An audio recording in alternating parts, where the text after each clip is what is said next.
As of today, President Donald J. Trump has laid off more U.S. citizens than deported illegal immigrants. Why don't you simmer on that, MAGA? I would give you one for free to issue my condolences, but they're getting fairly expensive, so keeping this one for myself.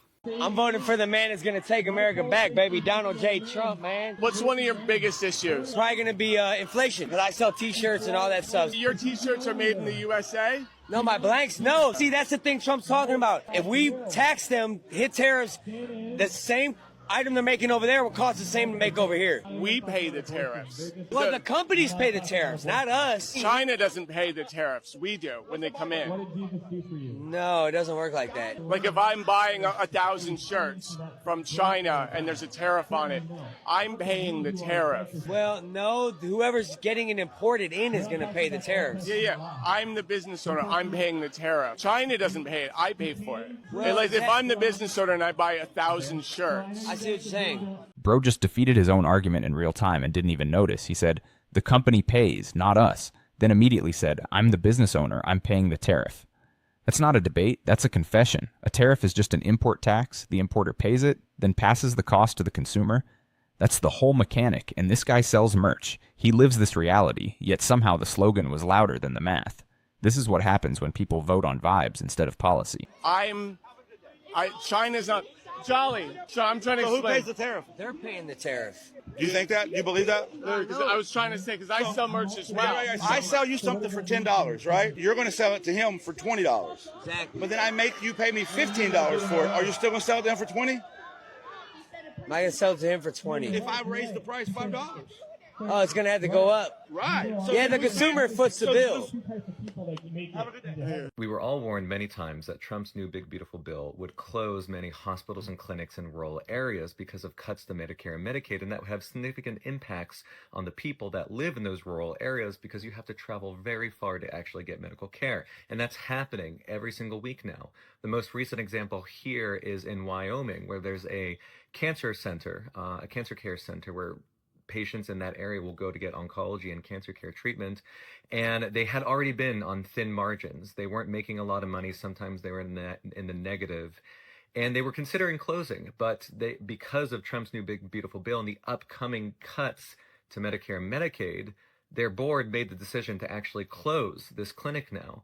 So all these people in that town of Wyoming, in Cody, Wyoming, will now have to find care somewhere else. They might have interruptions to their care. They might have to find new providers completely. They'll have to travel somewhere else, wherever that may be. But it's impacting them. And this is just one example. There have been many examples already across the United States. And the full effect of these Medicare cuts has not even taken effect. They're in the upcoming year. But these hospital industries are realizing and forecasting what's going to come, and they're already closing. So Here's what's devastating about this. The cuts haven't even fully hit yet, and hospitals are already closing because they looked at what's coming and said, we won't survive this. Now think about what rural healthcare actually means in practice. There is no backup clinic around the corner. If you're in Cody, Wyoming, and your cancer center closes, your next option might be 2 hours away. Do that math for chemotherapy, multiple times a week on a fixed income. In winter, this isn't a policy disagreement anymore. This is people potentially dying because of a budget line item. And the cruelest irony is that the communities hit hardest by these Medicaid cuts are the same ones that voted most enthusiastically for them.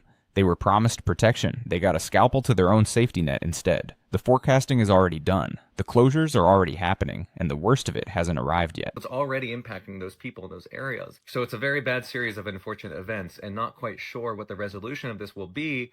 But it's only going to get harder from here, unfortunately, for those people living in those rural areas. How dare you talk to me about my friends' jobs in relationship to Trump? Like my one friend's husband, who just lost his job as a civilian contractor for the DoD thanks to Trump. His job was literally to make sure that America stays safe. How about my friends who are here on H-1B visas who are terrified they won't get renewed? How about my other friends who own or work for small businesses that the tariffs are going to take out of business? I hate to break this to you, but China actually creates jobs in this country. And I'm not just talking about the exports that China buys. I'm also talking about the products that China produces that American retailers sell. All down the supply chain here in the United States, we benefit from those Chinese products. So don't come at me and lecture me about losing jobs to China when all of the people that I know who are losing their jobs right now or will lose their jobs are losing them because of Trump and his tariffs. I'm getting real tired of the administration gaslighting everybody about prices. 2 years ago, I got a quote to fix a chip in my windshield. It was $103. Last week, same chip, same company, it was $165. That's a 60% increase. In December, my dog got a haircut. It was $64. And today, that same haircut is $70. That's a 10% increase for the exact same fucking haircut. My trash bill. Last year, it was $60. And today, it's $75. A 25% increase just to take out my fucking trash. But everything this administration says is that prices aren't going up. And that's a fucking lie. I hate being gaslit, and that's what's happening. I gotta ask, how are we? Windshield chip repair up 60%, dog grooming up 10%, trash bill up 25%. These are receipts, not feelings, and the administration's response is to tell her it's not happening. That's not a policy position. That's gaslighting with a podium.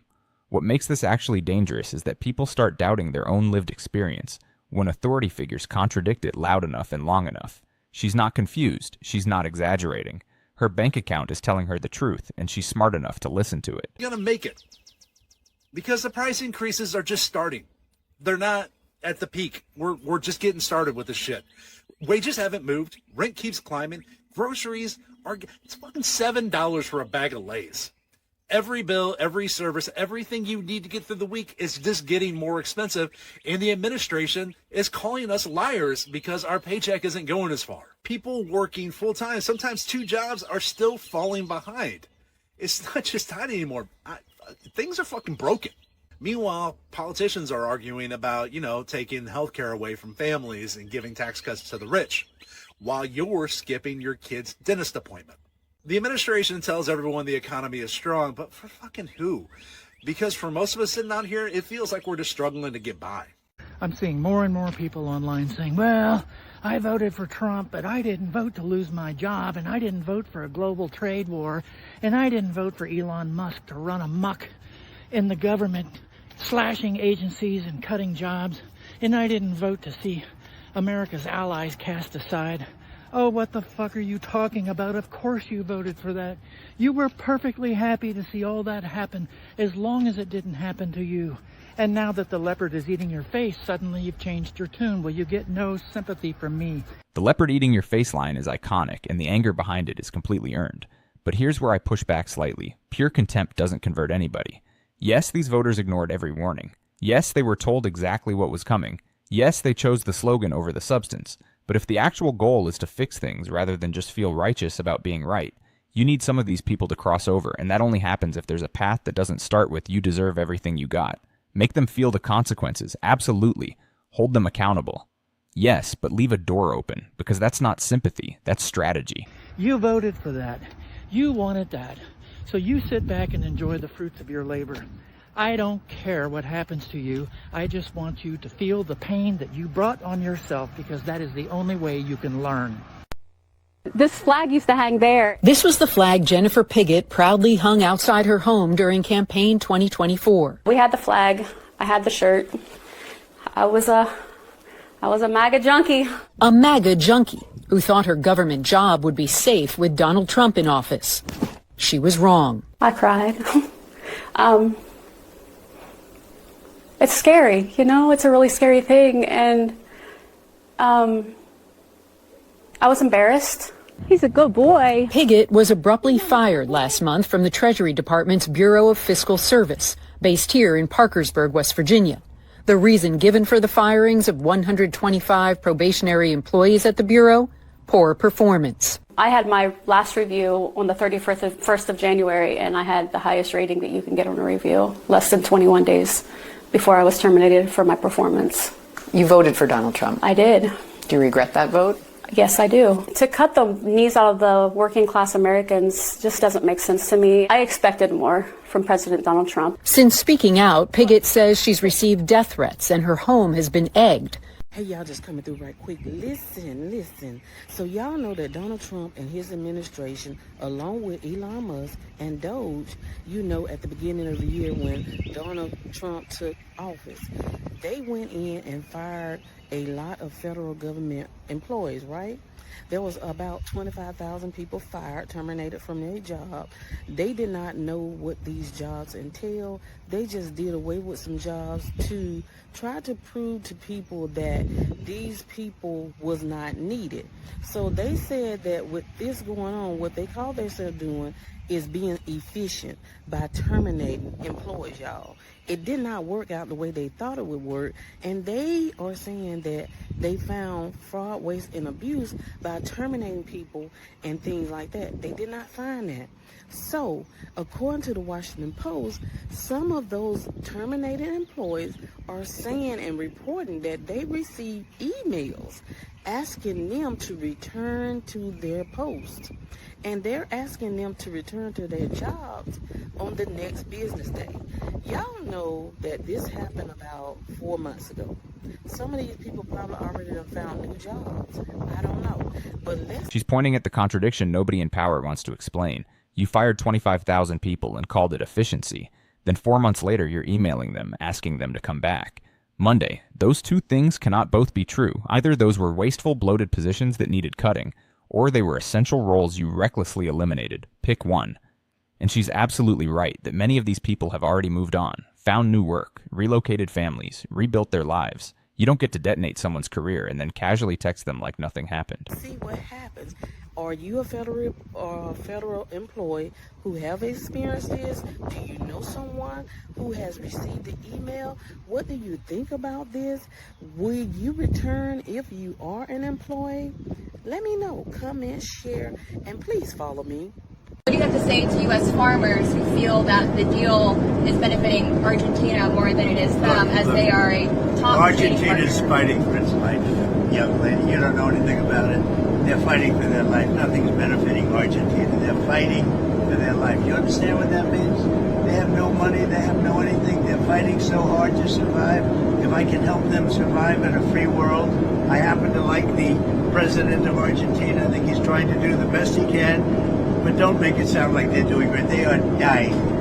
All right? They're dying. Hey farmers, is this your boy here? He's talking about how Argentina is fighting for its life, but I've been seeing videos for months, video after video after video, a farmer on this app telling me how they're fighting for their lives. So in this America First economy, in this America First world of Donald Trump's, why is he putting Argentina over the U.S.? Why is he picking Argentina products, farmers, laborers over Americans? This man is asking the question from inside his truck, and he deserves a direct answer. $40 billion goes to Argentina, while American farmers absorb retaliatory tariffs they can't pass on. The farmers who put up the yard signs, drove the branded tractors, showed up to every rally, are now being undercut by foreign producers who just got a massive financial advantage. America First was a bumper sticker, not a trade policy. And the farmers are now learning that distinction with their actual livelihoods on the line. The cognitive dissonance required to still defend this is genuinely extraordinary. At some point, the slogan has to reconcile with the soybean price. As soon as they got that $40 billion, they started lowering their prices so they could make better trades. And meanwhile, the farmers here in this country are getting pinched by tariffs that Donald Trump put in place. So I'm just curious, for all you farmers and all you MAGA and all you whiteys out here that decided to vote for Donald Trump because he was going to put America first and help put money in your pocket. And now we put $40 billion in Argentina's pocket because they are suffering. They are the ones in trouble. What happened to that? I thought the money was supposed to come to you and me. Where are you now, guys? Well, there you have it, folks. The economic data is in, and the United States economy actually shrunk in the first quarter of 2025 due to Donald Trump's policies. United States GDP came in at negative 0.3% in the first quarter of 2025 after seeing sustained growth for years under President Biden. In the last quarter of President Biden's administration, the economy grew by 2.4%. The stock market also continues to crash due to Donald Trump's trade wars. It's been one of the worst 100 days of any president ever in terms of stock market growth. Like his stock market, Donald Trump was crashing out himself, writing on his social media app that this is Biden's stock market, not Trump. And he said that this will take a while. He claims it has nothing to do with tariffs, telling Americans, be patient. You know, that's a funny message, right? Because I remember during President Biden's presidency, when things were going well and the stock market was soaring and the economy was humming. What did Donald Trump say? He said, "This is the Trump stock market." Yes, that's what he said in January 2024. So when Biden was president and the stock market was soaring and the economy was growing, it was Trump's stock market and economy. But now that Donald Trump is president and everything is collapsing and crashing, it's Joe Biden's economy, huh? We're going to continue to follow the news, so make... Negative GDP in Q1 2025, that is the official government number, not spin, not media framing, the actual scoreboard, and the pivot from "this is my stock market" in early 2024 to "this is Biden's economy" the moment numbers turned negative, is one of the most transparent accountability dodges in modern political history. Credit floats up instantly, blame gets assigned to the previous guy indefinitely. The base accepts it because they've been trained to distrust any data that contradicts the narrative. But GDP doesn't care about loyalty. The market doesn't care about slogans. Numbers are just numbers.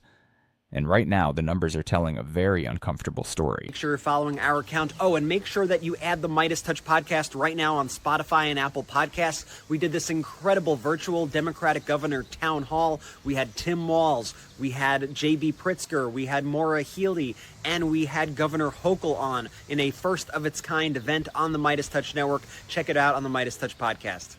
Yeah, it's complete betrayal. I mean, the focus more on Greenland than the cost of groceries. Of course, you listen to Trump, he discovered the word groceries. He keeps literally acting like he's rediscovered a word and he's introducing it to the American people. That's serious. That's how out of touch he is. He lied to people. Today I did this, I announced this lawsuit today in the middle of one of the most densely populated Trump counties in the United States of America, in the heart of Central Valley, in the heart of one of the largest agricultural districts in America. I'll remind you, $48 billion a year comes out of the state of California in forestry, fishing, hunting, and agriculture. No other state, 150% larger than the next state, Texas. So no state's more impacted by this betrayal. No constituency's more impacted by this betrayal than the constituency that elected Donald Trump and got him back into office. So it has just been revealed that Trump has exploded the national debt. It is the largest it has ever been in history. And I don't mean just the number. I mean, our national debt is now larger than the entire U.S. economy. That's disturbing. If Democrats don't take back power in November and rein Trump in from looting the federal government, it will be 100 years before we recover from this. Trump has been liquidating the Federal Reserve. He has been giving money to his friends and his children through government contracts, through unlimited expense accounts so they can buy planes and go on vacations. The head of the FBI, Secretary of Transportation, they're just going on personal trips all over. Not to mention the fact that many of the cuts that will affect everyday people are going into effect after the midterms. He has destroyed this economy.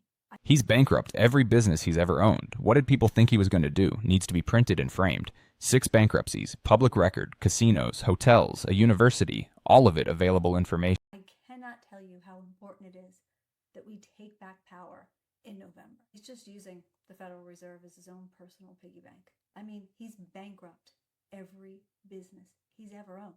What did people think he was going to do? This is why we're going to go after the administrative state, not just the 2 million basic billets in the civilian side of the government, also the contractors, 8 million contractors. We're going after all of it, and we're going to take it apart. And we don't care what the mainstream media thinks about that. Shut down the FBI. Shut down the ATF. Shut down the CDC. Shut down the U.S. Department of Education. Fire 75% of the federal bureaucrats in Washington, D.C., and send them home packing because they never should have had that job in the first place.